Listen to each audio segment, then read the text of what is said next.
Assalomu alaykum hurmatli kanalimiz a'zolari. Mana bugun sizlar bilan lentali alligator drabilkamiz obzorini qilib o'tamiz. Lentali alligator drabilkamiz 220 tokda ishlaydi. Motori 6,5 kilovatli bo'ladi. Uzunligi 1,73 sm bo'ladi. Mana bu lentalari.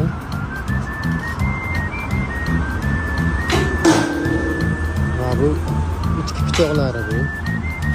Pichoqlar 6 tali pichoq bo'ladi. Keyin orqasida yaguar pichoqlar bo'ladi qo'shimcha.